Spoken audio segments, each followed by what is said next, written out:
13वां अध्याय। विनिद्र संत। कृपया मुझे हिमालय जाने की अनुमति दीजिए। मुझे लगता है कि वहां के अखंड एकांत में मैं ईश्वर से अनवरत तादाद में स्थापित कर सकूंगा। एक बार सचमुच मैंने अपने गुरु से ये कृतज्ञ शब्द कहे। कभी कभी साधक के मन में अप्रत्याशित रूप से उत्पन्न होने वाले भ्रम के जाल में मैं फंस गया था। कॉलेज की पढ़ाई और आश्रम के कर्तव्यों के प्रति दिन प्रतिदिन बढ़ती उदासीनता मुझे अधिकाधिक अधीर किए जा रही थी।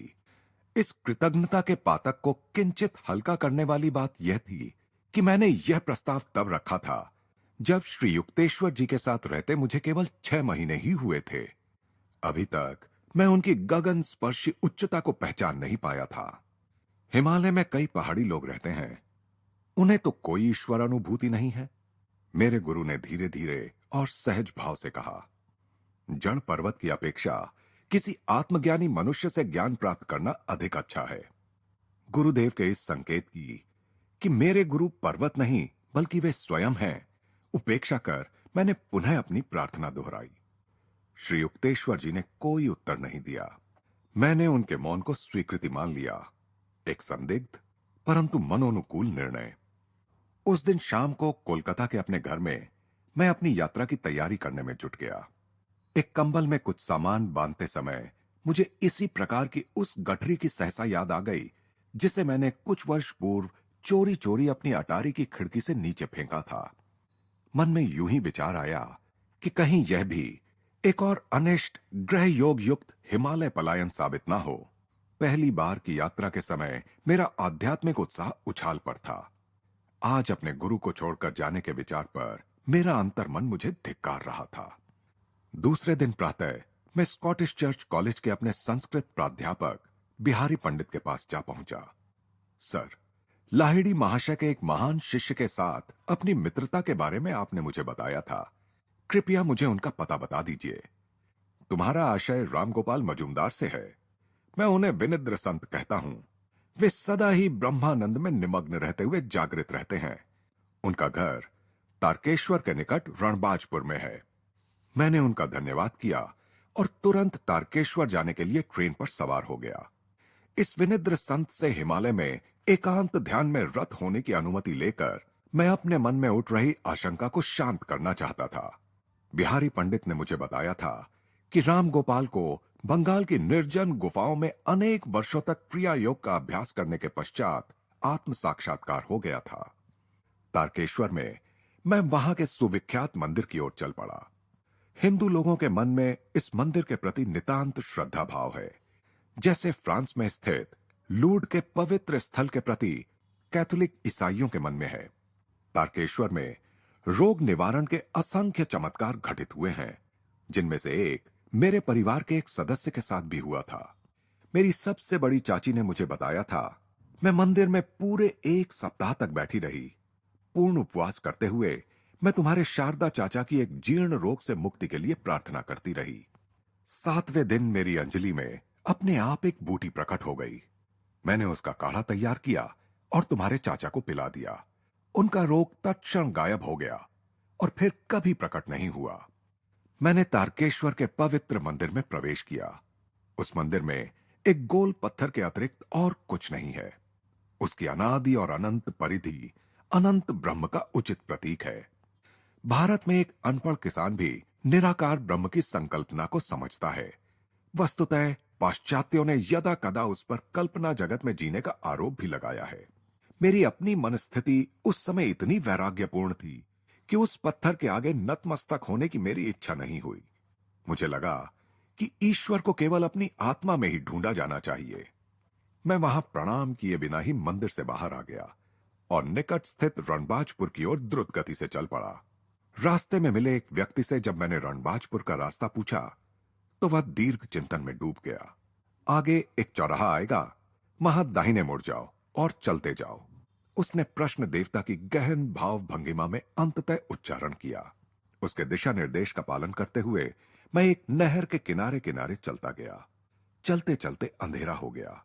जंगल में बसे गांव के बाहर का इलाका चमकते जुगनुओं और आसपास मंडराते सियारों की आवाजों से सजीव हो उठा। चांद का प्रकाश इतना मंद था कि उसमें रास्ता दिखाई देना कठिन हो रहा था। 2 घंटे तक मैं ठोकरें खाता रहा।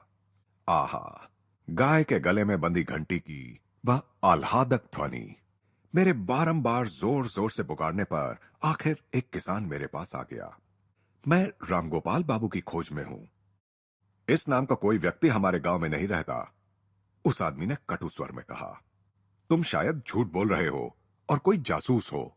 उसके राजनीतिक आशंकाओं से व्यथित मन से संदेह दूर करने की आशा से मैंने हृदय स्पर्शी ढंग से अपनी राम कहानी उसे सुनाई। वह मुझे अपने घर ले गया और उसने मेरी अच्छी आवभगत की। रणबाजपुर तो यहां से काफी दूर है, उसने कहा। चौराहे पर तुम्हें बाएं मुड़ना चाहिए था, दाहिने नहीं। खिन्न मन से मैं सोचने लगा, मुझे रास्ते में मिलकर दिशा निर्देश देने वाला वह पहला आदमी अनभिज्ञ पथिकों के लिए एक निश्चित अभिशाप था। मोटे चावल का भात, मसूर की दाल और आलू और कच्चे केले की रसदार सब्जी के स्वादिष्ट भोजन के बाद आंगन से सटी एक छोटी सी झोपड़ी में मैं सोने के लिए चला गया।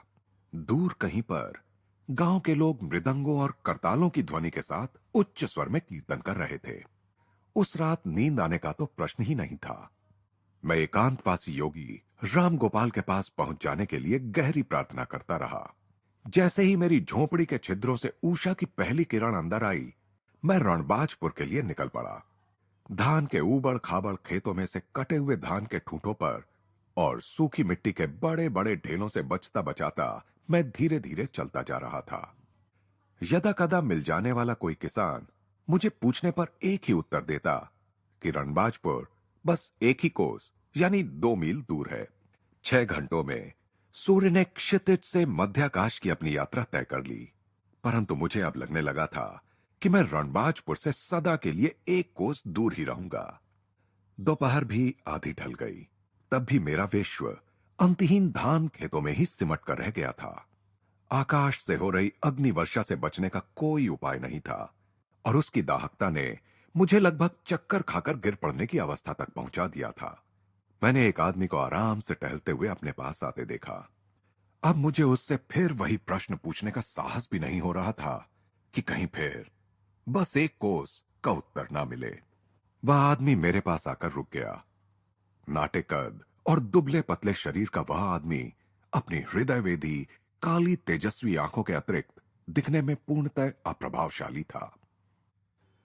मेरे विस्मय चकित चेहरे के आगे उंगली नचाते हुए उसने आगे कहा, मैं रणबाजपुर से जाने वाला था, परंतु तुम्हारा उद्देश्य अच्छा था, इसलिए मैंने तुम्हारी प्रतीक्षा की। तुम बिना सूचित किए मुझ पर झपट पड़ने की चतुराई दिखाना चाहते थे ना? उस प्राध्यापक बिहारी को कोई अधिकार नहीं था कि वह तुम्हें मेरा पता दे दे। इस सिद्ध को अपना परिचय देना अब केवल शब्दाडंबर ही होगा।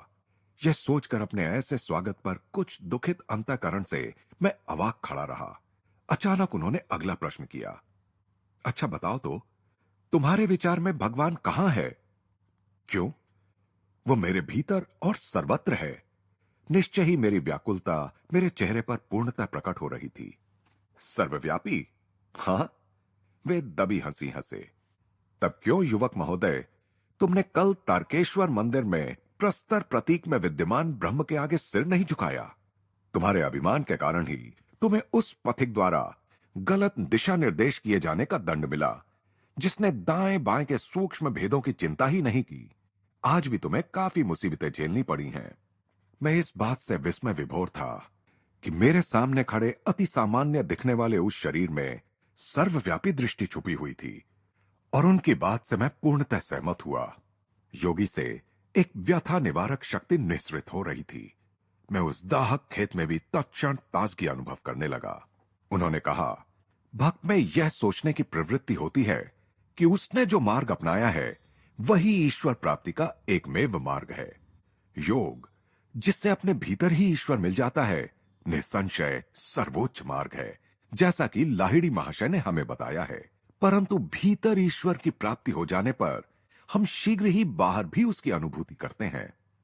तारकेश्वर तथा अन्य स्थानों के पवित्र मंदिरों के प्रति उन्हें आध्यात्मिक शक्ति के केंद्र मानकर जो श्रद्धा भाव लोगों में है वह बिल्कुल सही है।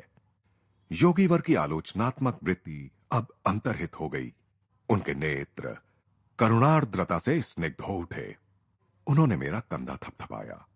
छोटे योगी, मैं देख रहा हूं कि तुम अपने गुरु से दूर भाग रहे हो। उनके पास वह सब कुछ है जिसकी तुम्हें आवश्यकता है। तुम्हें उनके पास लौट जाना चाहिए। आगे उन्होंने कहा, पर्वत तुम्हारे गुरु नहीं बन सकते। 2 दिन पहले श्री युक्तेश्वर जी द्वारा प्रकट किया गया वही विचार, सिद्धजन केवल पर्वतों में ही निवास करें, ऐसा कोई विधि का विधान नहीं है। मेरी ओर रहस्यपूर्ण दृष्टि से देखते हुए वे कहते जा रहे थे, भारत और तिब्बत के हिमालय शिखरों का संतों पर कोई एकाधिकार नहीं है। जिसे अपने अंदर पाने का कष्ट ना किया जाए, उसे शरीर को यहां वहां ले जाने से प्राप्त नहीं किया जा सकता। जैसे ही साधक आध्यात्मिक ज्ञान लाभ के लिए विश्व के अंतिम छोर तक भी जाने को तैयार हो जाता है, उसका गुरु उसके पास ही प्रकट हो जाता है। मन ही मन मैं इस बात से सहमत हो गया। मुझे काशी के उस आश्रम में की हुई अपनी प्रार्थना का स्मरण हो आया, जिसके बाद भीड़ भाड़ से भरी एक गली में श्री युक्तेश्वर जी से मेरी भेंट हुई थी। क्या तुम अपने लिए एक ऐसे छोटे कमरे की व्यवस्था कर सकते हो जिसका दरवाजा बंद कर तुम अंदर एकांत में रह सको? जी हां, मेरे मन में यह विचार उभर आया कि ये संतवर इतनी विलक्षण गति से सामान्य स्तर की बातों से व्यक्तिगत स्तर पर उतर आते हैं। तो वही तुम्हारी गुफा है। योगीराज ने ज्ञान जगा देने वाली एक ऐसी दृष्टि मुझ पर डाली कि मैं उसे आज तक नहीं भूल पाया। वही तुम्हारा पावन पर्वत है, वही तुम्हें ईश्वर की प्राप्ति होगी। उनके इन सरल शब्दों ने हिमालय के लिए मेरे मन में बैठी तीव्र आसक्ति एक पल में समाप्त कर दी। धान के एक दाहक खेत में मैं पर्वतों और अनंत बर्फ के स्वप्न से जाग गया। युवक महोदय, तुम्हारी ईश्वर लालसा प्रशंसनीय है। मैं तुम्हारे प्रति तीव्र प्रेम अनुभव कर रहा हूं। राम गोपाल बाबू ने मेरा हाथ अपने हाथ में पकड़ा और जंगल में बनी खुली जगह में बसी एक छोटी सी विचित्र सी लगने वाली बस्ती में मुझे ले गए। इस बस्ती में घर मिट्टी के बने हुए थे, जिनकी छतें नारियल के पत्तों से बनी थीं। प्रवेश द्वारों को ताजे फूलों से सजाया गया था। अपनी छोटी सी कुटिया में ले जाकर संत महाराज ने मुझे एक बांस के मचान पर बैठाया।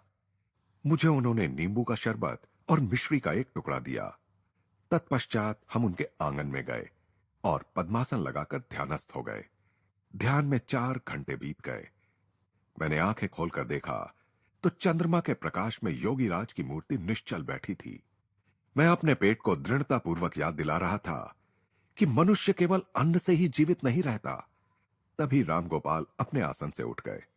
मैं देख रहा हूं कि तुम्हें बहुत जोर से भूख लगी है, उन्होंने कहा। भोजन अभी तैयार हो जाएगा। आंगन में ही उन्होंने मिट्टी के एक चूल्हे में आग जलाई। थोड़ी ही देर में हम केले के विशाल पत्तों पर चावल और दाल खा रहे थे। उन्होंने खाना बनाने में मेरी ओर से कोई सहायता स्वीकार नहीं की थी।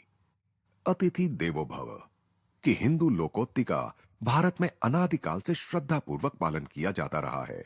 बाद में अपनी विश्व भ्रमण यात्राओं में मैं यह देखकर अत्यंत आनंदित हुआ कि अनेक देशों के देहाती इलाकों में अतिथियों का इसी प्रकार सम्मान किया जाता है। शहरी लोगों में अपरिचित चेहरों की अति बहुलता के कारण अतिथि सेवा का उत्साह ठंडा पड़ गया है। उस छोटी सी जंगल बस्ती के एकांत में योगी वर के पास बैठे बैठे मनुष्यों की भीड़ भाड़ से भरे स्थान कल्पनातीत रूप से सुदूर लग रहे थे। कुटिया का वह छोटा सा कमरा एक मृदु प्रकाश में रहस्यमय रूप से आलोकित लग रहा था।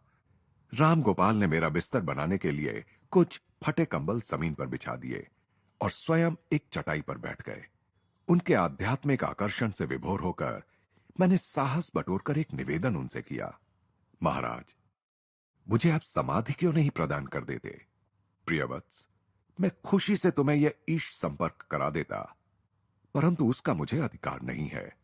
उन्होंने अर्धोन्मीलित नेत्रों से मेरी ओर देखा। शीघ्र ही तुम्हारे गुरुदेव तुम्हें वह अनुभव प्रदान कर देंगे। इस क्षण तुम्हारा शरीर उसके लिए तैयार नहीं है।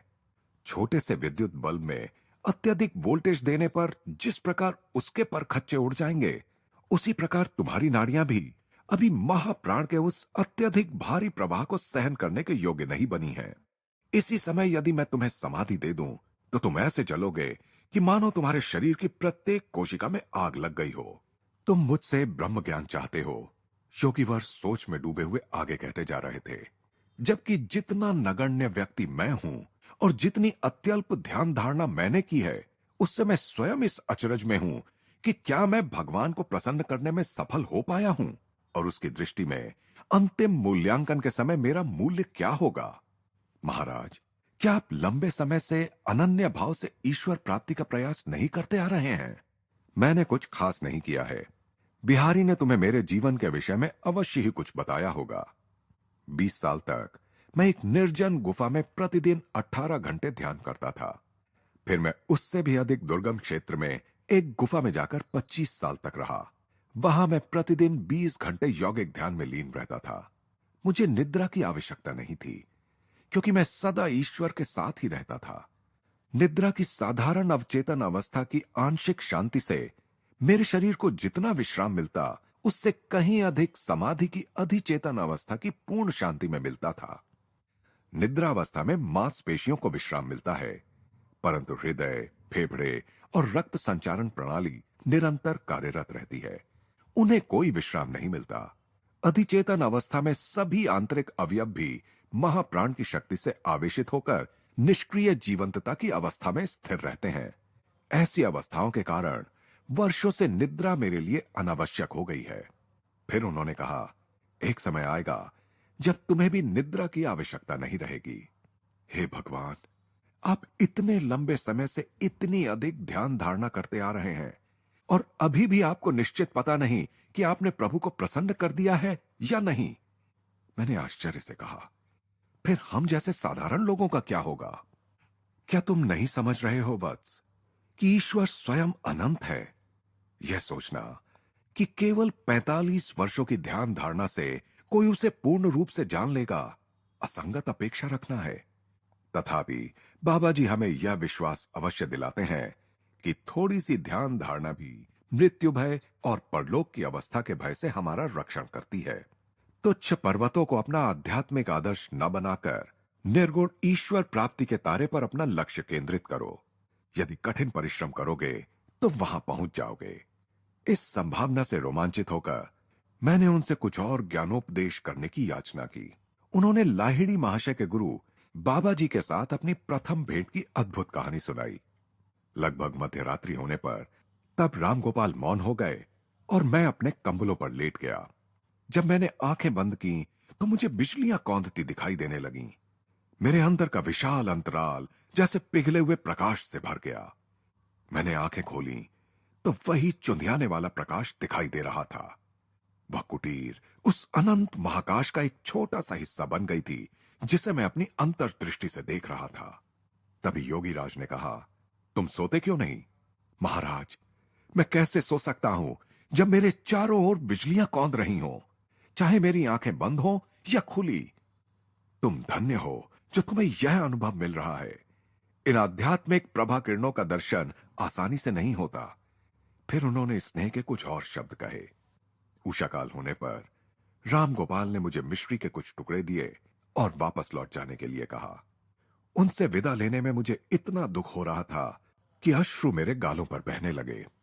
मैं तुम्हें खाली हाथ नहीं जाने दूंगा, योगीराज ने दयार्द्र होकर कहा। मैं तुम्हारे लिए कुछ अवश्य करूंगा। वे मुस्कुराए और उन्होंने अपनी दृष्टि मुझ पर स्थिर की।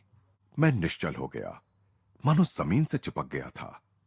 उनसे निःसृत होने वाली शांति की धाराओं ने मेरे संपूर्ण अस्तित्व को आप्लावित कर दिया। तत्क्षण मेरी पीठ का दर्द ठीक हो गया, जो अनेक वर्षों से बीच बीच में मुझे तकलीफ देता रहता था। ज्योतिर्मय आनंद के सागर में नहाकर नव उल्लास प्राप्त करने से अब मेरा रुदन बंद हो गया। राम गोपाल की चरण वंदना करके मैं जंगल में प्रवेश कर गया। जंगल की उलझती झाड़ियों में से रास्ता बनाते हुए कई धान खेतों को पार करता हुआ आखिर मैं तारकेश्वर पहुंचा। तारकेश्वर में दूसरी बार जब मैं मंदिर गया तो इस बार मैंने भगवान के सामने साष्टांग दंडवत किया। वह गोल पत्थर मेरी अंतर्दृष्टि के सामने आकार में बढ़ता गया और आकाश पिंड बन गया, जिसमें वलयों पर वलय, अंचलों पर अंचल सभी ईश्वर की प्रभा से ओतप्रोत लग रहे थे। 1 घंटे बाद मैं खुशी खुशी कोलकाता की गाड़ी में बैठ गया। मेरी यात्राओं का अंत हो गया। उत्तुंग पर्वतों में नहीं, बल्कि अपने गुरु के हिमालय सदृश व्यक्तित्व के चरणों में।